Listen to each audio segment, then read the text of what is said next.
Tengan ustedes muy buenos días, amables oyentes. Estamos pues con nuestra serie La Palabra del Domingo, que se transmite todos los viernes a esta hora.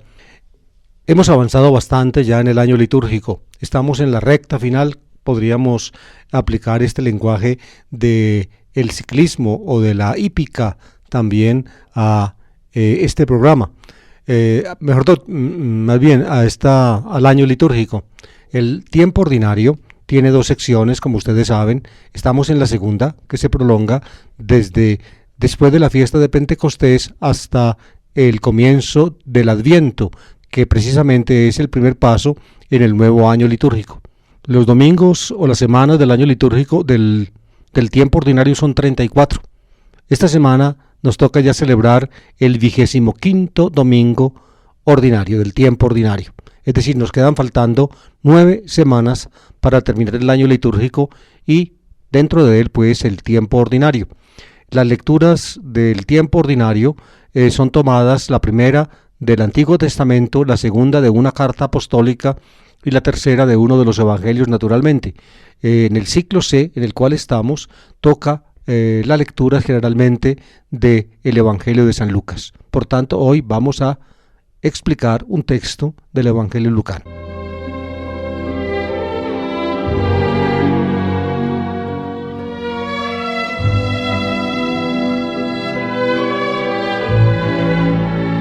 La primera lectura de este domingo está tomada del libro de Amós, el profeta Amós. Precisamente esta semana en mi programa Historia de la Biblia me tocó hablar de Amós porque recorriendo la historia de Israel para explicar el origen de la Biblia dentro de ella, llegamos al siglo VIII a.C., cuando el reino del sur y el reino del norte coexistían penosamente. El reino del sur estaba gobernado por Osías o también Azarías, un rey judío descendiente de David, y el reino del norte estaba gobernado por Jeroboam II. El reino del norte había progresado bastante, precisamente porque estaba, digamos, mejor situado geográficamente y también tenía más facilidad o mayor facilidad para las relaciones, diría yo, internacionales, sobre todo por el norte, con Siria, con Damasco, y también por el nororiente, con Fenicia. De esa manera, la situación económica del reino del norte era más floreciente que la del reino del sur. Y a menudo ocurre, precisamente, queridos oyentes, que cuando hay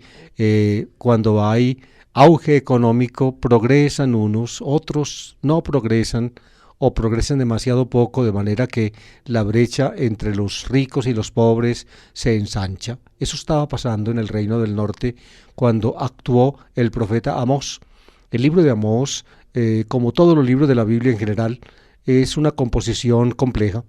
Las partes más antiguas posiblemente tienen su origen en los oráculos del profeta, que de alguna manera debieron ser conservados. Y ya después del profeta, todavía en el reino del norte, fueron coleccionados algunos de esos dichos y luego se formaron las primeras partes del libro después de la caída de Samaria en Jerusalén, en el propio, a fines del siglo VIII o quizá durante el siglo VII, hasta que finalmente en tiempos del exilio el libro fue completado y quedó como actualmente lo encontramos en la Biblia. Por tanto, es una composición compleja donde aparecen diferentes manos, diferentes coleccionistas con sus diferentes aportes, pero en el fondo está ciertamente la actuación de Amós, un profeta judío nacido en Tecoa, cerca de Jerusalén, pero que actuó en el reino del norte, actuó en Samaria, actuó también en Betel, que era el lugar un lugar de culto al Señor, al sur de Samaria,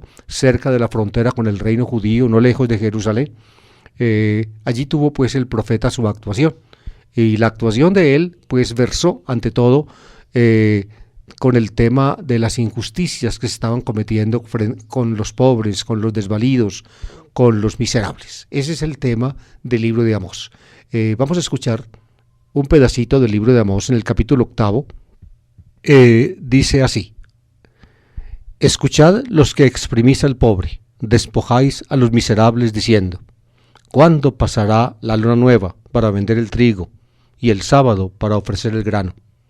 Disminuís la medida, aumentáis el precio, usáis balanzas con trampa, compráis por dinero al pobre, al mísero por un par de sandalias, vendiendo hasta el salvado del trigo. Jura el Señor, por la gloria de Jacob, que no olvidará jamás vuestras acciones.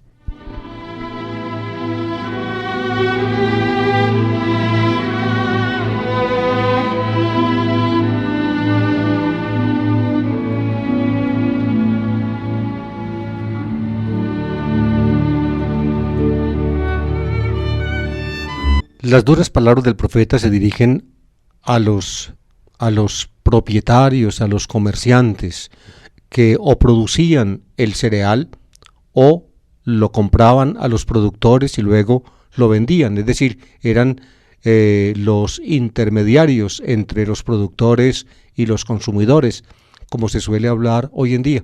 Pues bien, el profeta los trata con mucha dureza. Disminuís la medida, aumentáis el precio, usáis balanzas con trampa, compráis por dinero al pobre, al mísero por un par de sandalias, vendiendo hasta el salvado del trigo. No solamente vendían el grano, sino también el salvado del trigo. Hoy en día ocurre algo semejante. Claro está, no en este contexto, pero algo semejante. Fíjense que está de moda precisamente comer lo que aquí se llama el salvado del trigo, es decir, el ripio. Es algo muy bueno para el estómago porque tiene fibra y entonces la fibra ayuda a la digestión. Todo eso lo venden.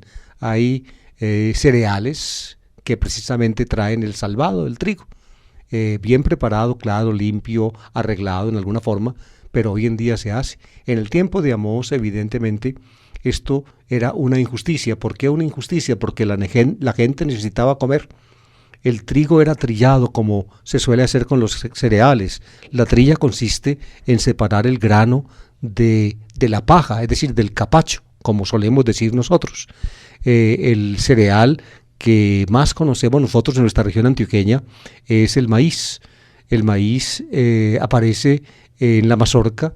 Los granitos de maíz están cubiertos de un pellejito. Ese pellejito es precisamente lo que se les quita cuando se hace la trilla del maíz trillado. Recuerden cuando no se solían comprar ya las arepas preparadas como actualmente, sino que se compraba maíz trillado en los mercados o en la tienda. En la casa misma se cocinaba el maíz trillado, y entonces se hacían las arepas después de moler el maíz en los molinos, las máquinas de moler, digamos, tradicionales. En todas las casas nuestras había una máquina de maíz de esas, y las cocinas tenían su pequeña saliente en el pollo que llamaban, donde pegar la máquina de maíz. Pues bien, en la trilla se separaba el grano del capachito del trigo. El capachito del trigo es más gruesecito que la película, llamémosla así, que la membranita que envuelve el grano de maíz, porque el grano de maíz también tiene el gran capacho, que es el que envuelve la mazorca entera. El trigo no, el trigo produce, digámoslo así, las espigas que no tienen capacho exterior, sino que quedan así expuestas al sol y al aire. En cambio, el maíz tiene su vestido, el capacho de la mazorca. En fin, todo esto lo digo yo, ustedes lo saben. Simplemente les estoy mostrando aquí lo que criticamos. Amós critica pues a estas personas, sea propietarios, sea intermediarios, que cuando vendían el trigo, que era el alimento básico de la gente, trigo y productos, el producto agrícola básico era el trigo, y otro producto básico eran los derivados de la cría de ovejas, cabras y aún vacas, es decir, productos lácteos y la carne de estos animales. Y los que vivían cerca del mar o cerca del lago de Galilea también tenían el pescado. Como que el trigo pues era el producto básico de la gente del área del Mediterráneo. Nosotros provenimos de la cultura europea.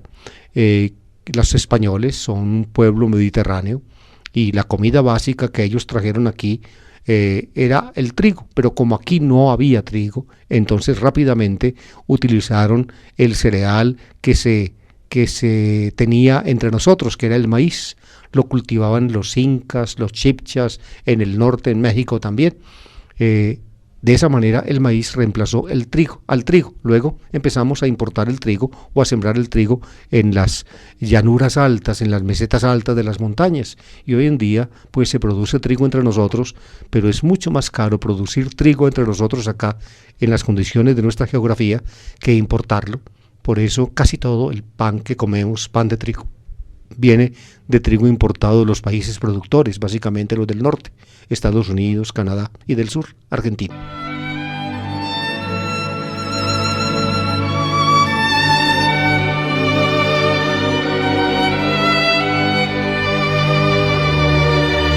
Usáis balanzas con trampa, les dice el profeta a estos ricos propietarios o a estos intermediarios comerciantes. Usáis balanzas con trampa.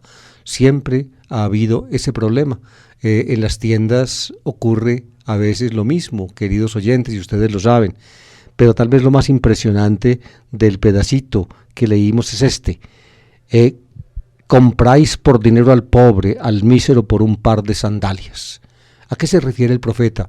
Se refiere al caso de un pobre que, precisamente por no poder pagar su deuda, tuvo que entregarse a sí mismo en esclavitud.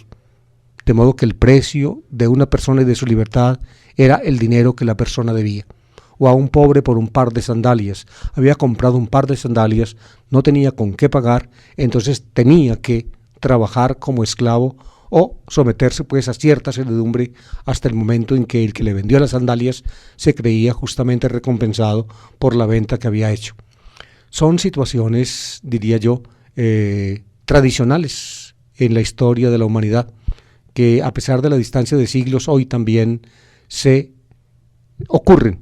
De ahí que la palabra última del profeta a la gente de Samaria, a la gente de Israel en el reino del norte, es para nosotros hoy en día igualmente válida y significativa. Jura el Señor por la gloria de Jacob que no olvidará jamás vuestras acciones. Es decir, Dios promete o anuncia juicio a los que de esa manera profanan su nombre. Profanar el nombre del Señor pues incluye evidentemente oprimir a los necesitados, pasar por encima de ellos, conculcar su dignidad, aprovecharse de ellos. Eso es pues, esa es la razón, el motivo de un juicio terrible que el profeta Amós está ya anunciando y que finalmente caerá sobre el reino de Israel y de refilón también sobre el reino judío en la última parte del siglo VIII a.C., cuando los asirios inmisericordiamente arrasarán el país.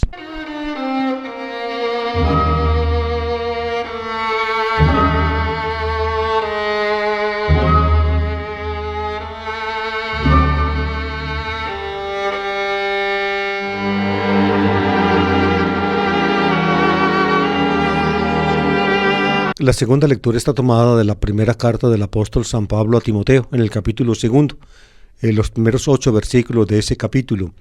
También el domingo anterior tomamos un pedacito de la carta primera a Timoteo, de modo que la liturgia pues sigue con esa carta, y creo que también la próxima semana será un pedacito de esa carta. En fin, no lo he verificado bien, pero digamos algo o repitamos algo que la semana pasada les dije acerca de las 3 últimas cartas que aparecen en el Nuevo Testamento bajo el nombre de Pablo. Son 1 Timoteo, 2 Timoteo y Tito. En la colección actual pues del Canon Paulino o del Corpus Paulinum aparece como última Filemón, pero Filemón es bien distinta de estas 3 cartas. 1 Timoteo, 2 Timoteo y Tito están encabezadas como las demás cartas de Pablo por el nombre del apóstol, Pablos, apóstolos. Es la forma de encabezamiento de las cartas, la forma del llamado prescripto de las cartas, que era una formalidad en las cartas de ese tiempo. La carta a Filemón es directa de Pablo, fue una notica escrita por Pablo cuando estaba en la cárcel en Éfeso, y allí conoció a Onésimo, un esclavo de Filemón, y por eso le escribe a Filemón. Sobre esa carta ya les expliqué en otra ocasión en este mismo programa. En cambio, la primera carta a Timoteo, la segunda carta a Timoteo y la carta de Tito es un escrito deuteropaulino. Los que me han escuchado ya entienden ese lenguaje. Deuteropaulino significa que no fue dictada o escrita directamente por Pablo, sino que en la escuela paulina un discípulo de Pablo se sintió autorizado, posiblemente por estar en la sucesión apostólica, al menos esa es mi manera de entender estos textos, o este fenómeno del deuteropaulinismo, por estar en la sucesión apostólica se sintió autorizado a escribir en nombre del apóstol y en alguna forma, voy a decirlo, a fingir situaciones del apóstol mismo, es decir, ciertos datos personales que aparecen en las cartas, ciertas cosas que el autor sabía, que conocía del apóstol porque tal vez presumiblemente había estado cerca de él o había estado cerca de personas que habían estado cerca de Pablo y por tanto sabía ciertas cosas y por eso entonces las presenta en su carta y para darles a sus cartas, diría yo, mayor alcance y darles a los presuntos lectores de sus cartas mayor confianza, entonces presenta su mensaje así. Timoteo y Tito son los dos destinatarios de estas tres cartas, dos a Timoteo y una a Tito, fueron discípulos directos de Pablo. Pablo los menciona en sus cartas propias, en las protopaulinas o reconocidas como de él. Timoteo y Tito eran discípulos directos de Pablo, con ellos Pablo compartió muy buena parte de su tarea apostólica, sobre todo después de que salió de la iglesia de Antioquía. Pues bien, el pedacito de la primera Timoteo que toca leer hoy dice lo siguiente, dice, te ruego pues, lo primero de todo, que hagáis oraciones, plegarias, súplicas, acciones de gracias por todos los hombres, por los reyes y por todos los que están en el mundo, para que podamos llevar una vida tranquila y apacible, con toda piedad y decoro.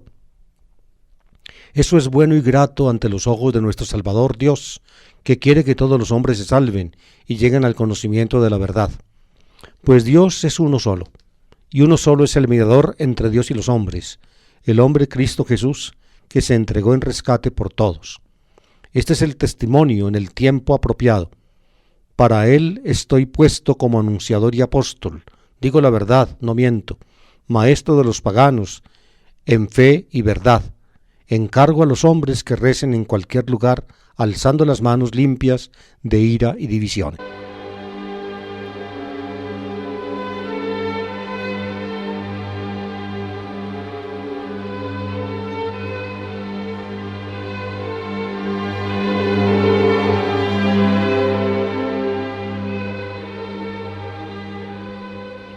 Fíjense, amables oyentes, el tono de este mensaje es un tono sosegado, tranquilo. Parece que ya el autor que pues está escribiendo en nombre de Pablo y que en alguna forma lo imita. Ahora les voy a decir algunos detalles en que se ve claramente la imitación que este autor hace del estilo de Pablo. Fíjense, el autor escribe en una época de relativa tranquilidad para los cristianos. Digo yo relativa tranquilidad porque se atreve el autor pues a recomendar a los cristianos en nombre del apóstol, primero que todo dice que hagáis oraciones, plegarias, súplicas, acciones de gracias por todos los hombres, por los reyes y por todos los que están en el mundo, para que podamos llevar una vida tranquila y apacible, con toda piedad y decoro. Por los reyes, por los reyes. ¿Quiénes eran los reyes? Pues el primer rey de todos, Basileus, era el emperador de Roma, el César, y otros que podían llevar el título de rey en nombre o reconocidos o apoyados por el imperio romano. Basileus, se dice en griego en la palabra, Basileus el rey, en latín se dice rex. Para el emperador no se utilizaba la palabra rex, sino la palabra imperator o también el título, que llegó a ser título, aunque era un nombre familiar, de Julio César. Por eso se suelen llamar los Césares, pero originalmente César no significaba emperador como vino a significar, sino simplemente era el nombre familiar de Julio César y la gente de su familia que siguió pues con el cargo de emperador. Cuando Augusto, pues con Augusto, Octaviano Augusto, un sobrino de César, empezó el imperio romano. ¿En qué época presumiblemente pues habría que situar esta carta si suponemos que el momento en que se escribe Es un momento de relativa tranquilidad para la iglesia, para los cristianos, y son invitados a orar, a pedir, a suplicar, a dar gracias por todos los hombres, particularmente por los reyes, es decir, por los que están constituidos en autoridad. ¿En qué época? Podría ser la primera parte del imperio de los Flavios, es decir, cuando Vespasiano, el padre de Tito, que también fue emperador después, se tomó a Jerusalén y fue nombrado emperador. En esa época, el imperio romano, que había estado convulsionado ampliamente en la época de Nerón y en la sucesión de Nerón, que fue muy tumultuosa, hubo varios emperadores, digamos, relámpago, duraron poco, hasta que finalmente con Vespasiano, pues, se afianzó el imperio. Posiblemente en esa época, en los años 70 y tantos, 80, en la época de Vespasiano, pudo pues, o Tito, puede considerarse que esta carta es plausible, esta carta y las demás cartas de Timoteo, a Tito, porque ya en los años 90 con Domiciano, que también era de la familia de los Flavios, la situación se agrió un poco, y sobre todo en Oriente los cristianos tuvieron persecuciones y padecimientos, como se puede deducir del libro del Apocalipsis, que hay que situarlo precisamente en esa época. De modo que la situación histórica de esta carta, pues me parece, pues a mí, es mi manera de ver, habría que ponerla ya bien entrada la segunda parte del primer siglo, entre los años 70 y tantos y 80 y tantos, casi hasta el 90, cuando pues la comunidad cristiana podía gozar de una cierta estabilidad y tranquilidad, para que llevemos una vida, como dice aquí el texto, fíjense, una vida tranquila y apacible, con toda piedad y decoro. Esto es bueno y grato ante los ojos del Salvador Dios, que quiere que todos los hombres se salven y lleguen al conocimiento de la verdad. Todos los hombres. Es la voluntad salvífica de Dios, pues extendida a todos los hombres, no solamente pues a los cristianos, sino a todos los hombres. La apertura de mente de este autor de las cartas llamadas pastorales de Pablo, 1 Timoteo, 2 Timoteo y Tito, es una mente más abierta que el de mucha parte de la tradición antigua del cristianismo, que estaba mucho más marcada por la apocalíptica, y por tanto entonces la humanidad, digamos, se dividía en dos partes, los unos, los creyentes, y los otros, los no creyentes.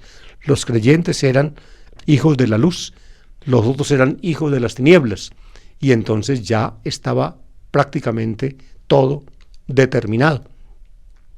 En esta carta, pues, también los no cristianos, todos los hombres, son objeto de una voluntad salvadora de parte de Dios. Dios quiere que todos se salven. Por eso, los cristianos tenemos en el mundo, diría yo, una tarea, no de, digámoslo así, de recalcar a todo el mundo que son hijos de la condenación y que necesariamente van a ir a parar a la gehenna o al infierno, sino más bien ofrecerles el mensaje del Evangelio, ofrecerles, como dice aquí el texto, la verdad. Emplea 2 veces la palabra la verdad, y con esa palabra la verdad el autor pues prácticamente está aludiendo a lo que entraña nuestra fe, nuestra creencia en Dios, el único Dios y en el único mediador que es Jesucristo. Esa es la verdad de la cual habla acá el autor, pues ofrecer a la humanidad la verdad, no con un reclamo, diría yo, airado, ni con amenazas de infierno y de penas eternas, sino más bien como un ofrecimiento maravilloso que se dirige a la libertad de ellos, como un don precioso del cual pueden hacerse partícipes si lo comparten en la fe.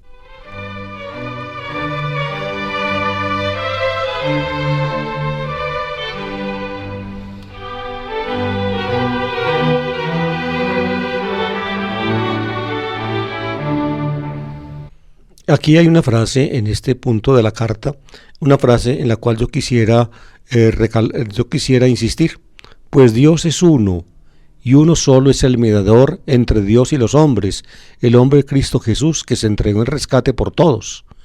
Fíjense, Esta formulación, pienso yo, deriva de una más antigua que el apóstol Pablo personalmente conoció en la iglesia cristiana de Antioquía, una comunidad cristiana formada por cristianos de habla griega que tuvieron que salir de Jerusalén rápidamente porque Herodes Agripa, y porque los jefes judíos los persiguieron.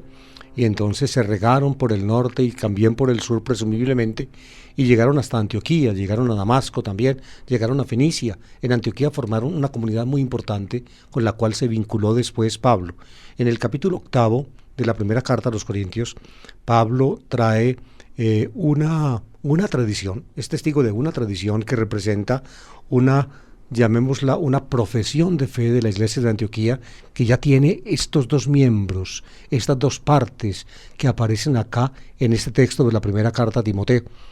Por eso les decía yo que este texto de la primera Timoteo representa la estructura básica de esa profesión de fe antigua, de la cual pues Pablo se hace testigo y que se desarrolló en la iglesia de Antioquía.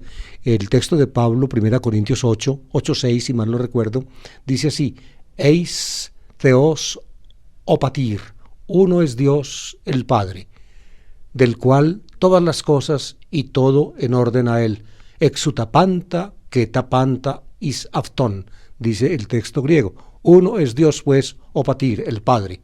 Y luego añade que is Kyrios, y uno el Señor, Jesús Christos, por el cual todas las cosas y todas las cosas por medio de él. Esa es la profesión de fe que aparece en 1 Corintios. Por tanto, se distingue entre un solo Dios, Hopatir, el Padre, y un solo Señor, Jesucristo. Un solo Dios, un solo Señor. Fíjense que aquí, en esta formulación de la carta a Timoteo, aparece con una terminología algo diferente, aparece exactamente lo mismo que en el lenguaje paulino, que en el lenguaje directo de Pablo tomado de la iglesia de Antioquía. Dice: pues Dios es uno y uno solo, el mediador entre Dios y los hombres, el hombre Cristo Jesús. Aquí se enfatiza la humanidad de Jesús. En el texto paulino, en el texto de la iglesia de Antioquía, se le da a Jesucristo el título Kyrios, que es evidentemente también un título divino, pero la mediación de Jesucristo el Señor con respecto al Padre, que aquí se enfatiza, que aquí aparece explícita, también está en el texto de la primera Corintios. Un solo Dios, el Padre, opatir, aquí no se emplea el título Padre para Dios. En 1 Corintios sí, un solo Dios, el Padre, y del cual son todas las cosas. Él es la fuente, por tanto, de toda la realidad, y todas las cosas son para él, is afton, para él, es decir, es principio y fin de toda la realidad, el Padre, un solo Dios. El nombre Dios, la palabra Dios, se aplica, por tanto, al Padre, al Padre. Dios es un título del Padre, y un solo Señor Jesucristo, por el cual todas las cosas diu tapanta, es decir, el mediador, por el cual todas las cosas y nosotros también por medio de él, es decir, Jesucristo es el mediador, que es lo que se dice en este texto. Un solo Dios, pues, y un solo mediador entre Dios y los hombres, el hombre Cristo Jesús. El hombre Cristo Jesús es el mediador. ¿Y por qué puede el hombre ser Cristo Jesús puede ser el mediador del Padre? Porque precisamente Dios en Cristo Jesús da un paso a nosotros. Ese paso que da Dios a nosotros en Cristo Jesús, queridos oyentes, es lo que, por ejemplo, en el cuarto evangelio se llama encarnación. La palabra de Dios se encarnó y se hizo hombre, y que en otros textos del Nuevo Testamento se aparece en distinta forma, tal vez la más primitiva de todas, la representación más antigua de ese paso de Dios a nosotros es a través del título de la sabiduría de Dios. Jesucristo es la sabiduría de Dios, porque ya el judaísmo, sobre todo en el libro de Jesús Sirach, el libro del eclesiástico Ben Sirach, la ley de Moisés aparecía como el emblema, la manifestación de la sabiduría. Lo que el cristianismo pues originalmente hizo todavía en ambiente judío, en ambiente de Palestina, fue precisamente adjudicar o aplicar a Jesucristo lo que el judaísmo había aplicado a la ley en cuanto a la sabiduría misma de Dios.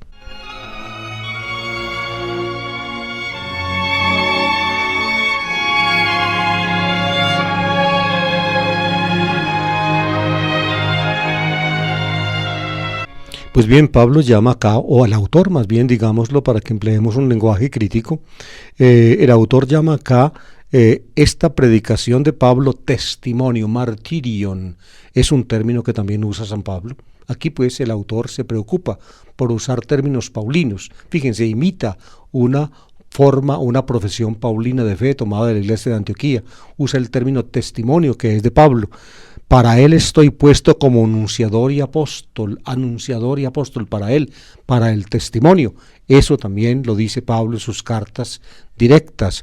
Luego dice, digo la verdad, no miento.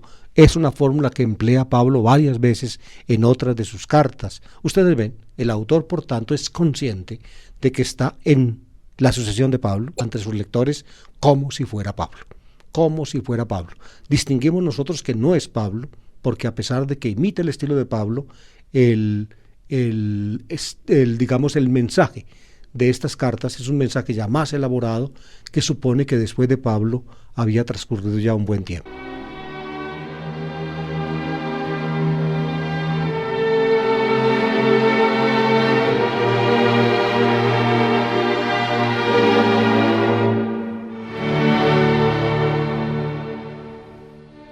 El texto evangélico de este domingo está tomado del Evangelio de Lucas, en el capítulo 16, los primeros 13 versículos.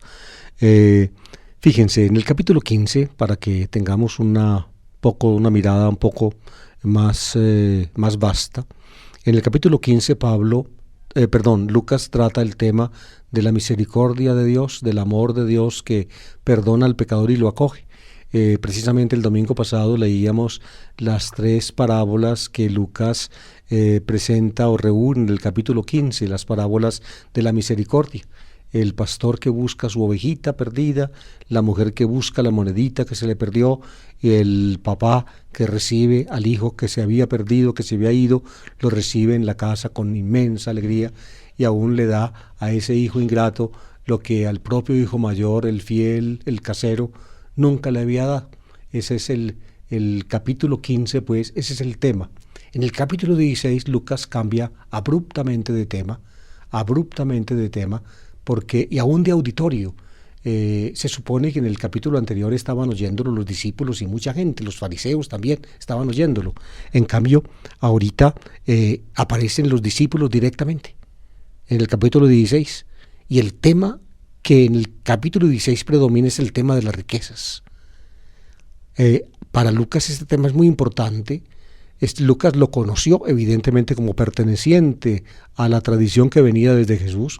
Para Jesús el tema de las riquezas es muy importante. Jesús toca ese tema varias veces. Jesús era muy escéptico, y muy prevenido frente al tema de las riquezas, porque él sabía por propia experiencia, y nosotros lo sabemos también por propia experiencia y por la experiencia, del mundo actual en que vivimos, que las riquezas son algo, por un lado, necesario para el bienestar de los seres humanos, pero al mismo tiempo muy peligroso. Muy peligroso, ¿por qué? Porque los seres humanos somos del reino animal, queridos oyentes, y en el reino animal, fíjense, básicamente la riqueza en el reino animal es los medios de supervivencia. ¿Cuál es la riqueza de un perro? Pues el hueso que se come o el animalito que caza, lo mismo de un lobo o de un león. ¿Ve? De las gallinas, el granito de maíz.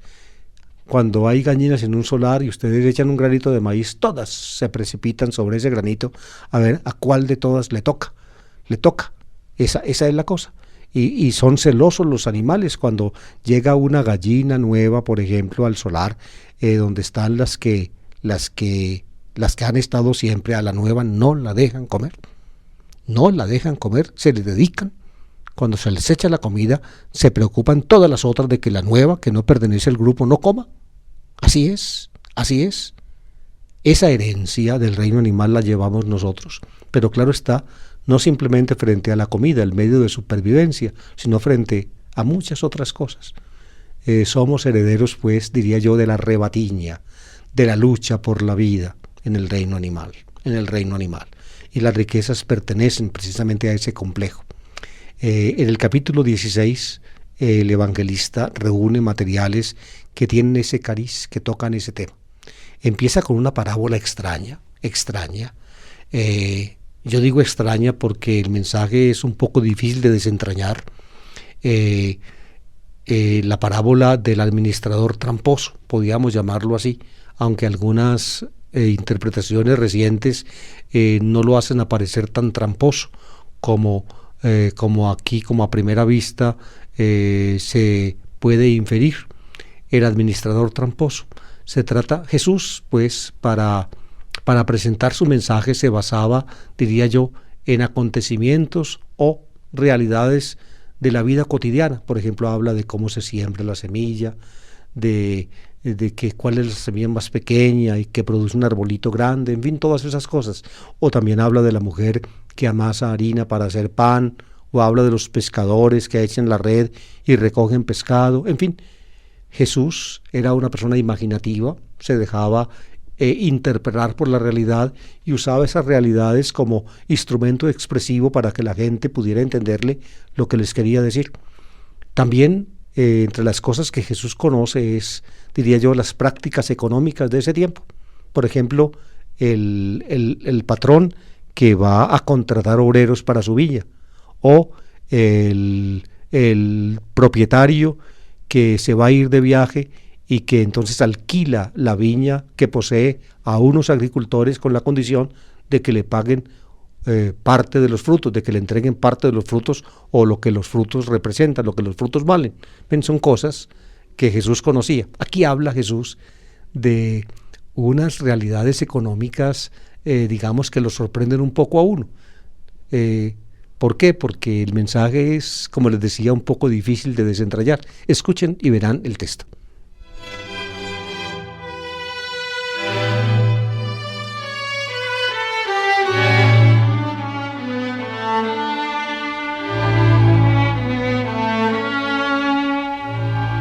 En aquel tiempo dijo Jesús a sus discípulos, fíjense que va para los discípulos, el tema de la riqueza. Es decir, según Lucas, realmente es a los cristianos, representados en los discípulos, a los cuales nos compete saber estas cosas referentes a las riquezas. Nos compete a nosotros saber. Por eso son los discípulos los que escuchan este mensaje. Dice así, dijo Jesús a sus discípulos, un hombre rico tenía un administrador y le llegó la denuncia de que derrochaba sus bienes. Entonces los llamó y le dijo, ¿qué es eso que me cuentan de ti? Entrégame el balance de tu gestión, porque quedas despedido. El administrador se puso entonces a echar sus cálculos. ¿Qué voy a hacer ahora que mi amo me quita el empleo? Para cavar no tengo fuerzas, mendigar me da vergüenza, pero ya sé lo que voy a hacer, para que cuando me echen de la administración, encuentre quien me reciba en su casa. Fue llamando uno a uno a los deudores de su amo, y dijo al primero, ¿cuánto debes a mi amo? Este respondió, 100 barriles de aceite. Él le dijo, aquí está tu recibo, aprisa, siéntate y escribe 50. Al otro le dijo, ¿y tú cuánto debes? Él contestó, 100 fanegas de trigo. Le dijo, aquí está tu recibo, escribe 80. Y el amo felicitó al administrador injusto por la astucia con que había procedido. Ciertamente los hijos de este mundo son más astutos con su gente que los hijos de la luz. Y yo os digo, ganaos amigos con el dinero injusto, para que cuando os falte, os reciban en las moradas eternas. El que es de fiar en lo menudo, también en lo importante es de fiar. El que no es honrado en lo menudo, tampoco en lo importante es honrado. Si no fuisteis de fiar en el vil dinero, ¿quién os confiará lo que vale de veras? Si no fuisteis de fiar en lo ajeno, lo vuestro, ¿quién os lo dará? Ningún siervo puede servir a dos patrones, porque o bien aborrecerá a uno y amará al otro, o bien se dedicará al primero y no hará caso del segundo. No podéis servir a Dios y al dinero.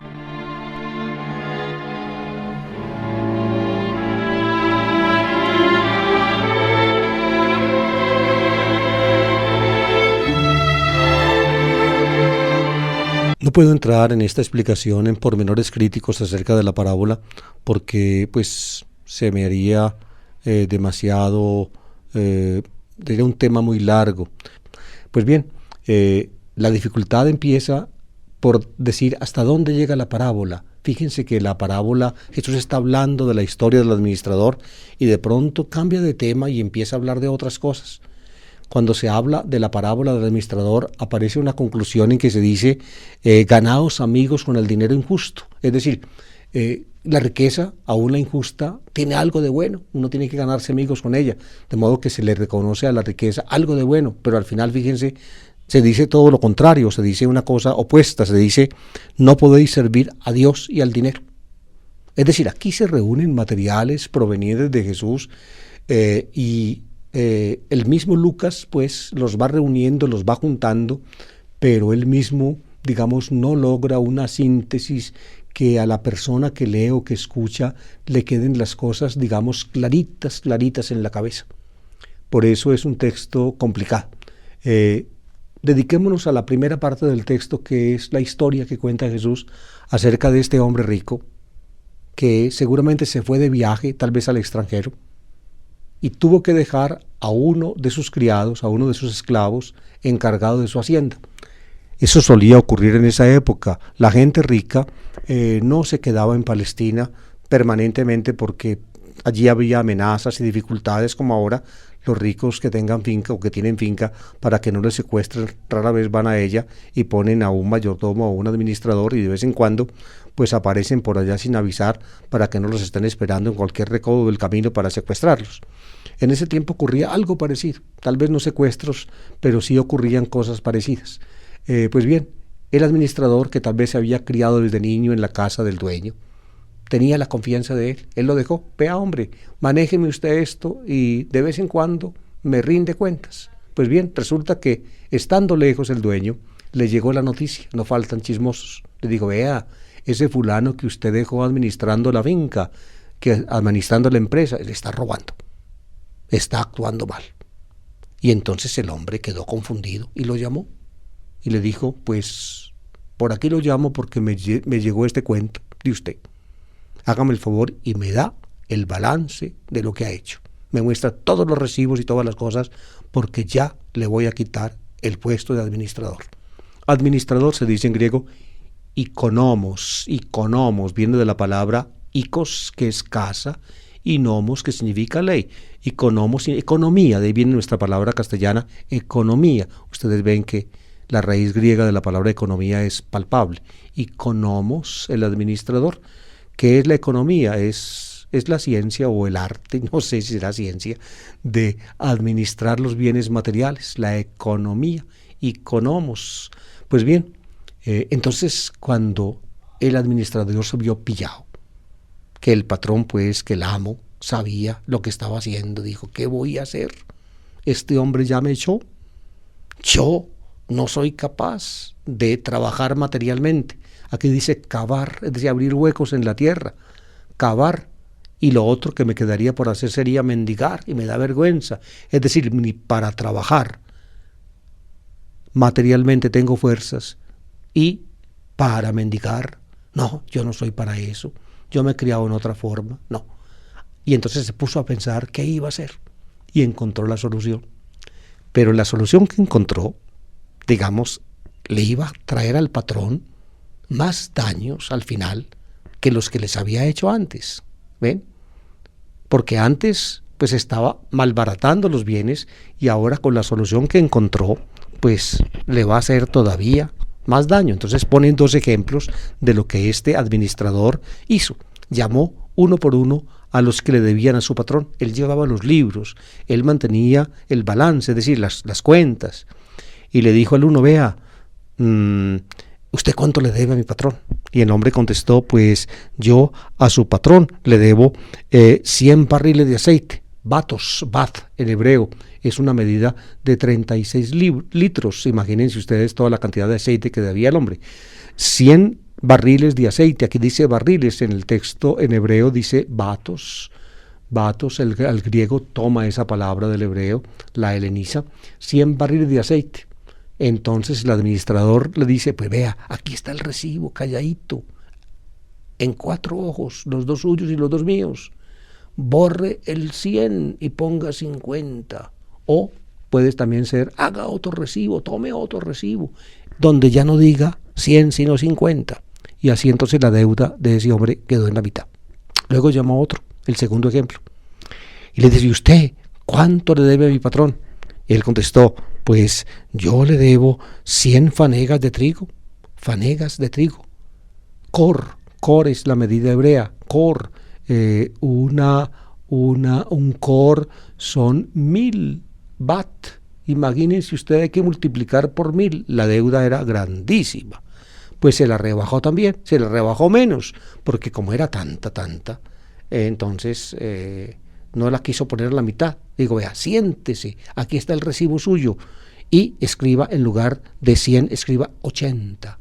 80, oigan pues, 80. Le rebajó, por tanto, un 20% de la deuda. ¿Qué es lo que quiso hacer el administrador con esta última trampa que inventó para en alguna forma, para salvarse? Fue ganarse la amistad y la gratitud de esos deudores, porque a estos 2 les rebajó, pero se supone que a los demás también. Es decir, prácticamente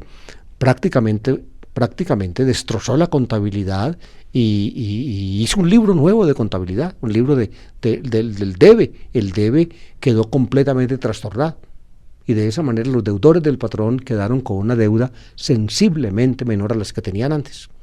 El patrón supo, dice el texto, ven, así como le había llegado la noticia anterior, también le llegó esta. No falta el chismoso, no falta el chismoso. Y el amo, se supone, cuando supo, felicitó al administrador injusto por la astucia con que había procedido. Claro, astuto,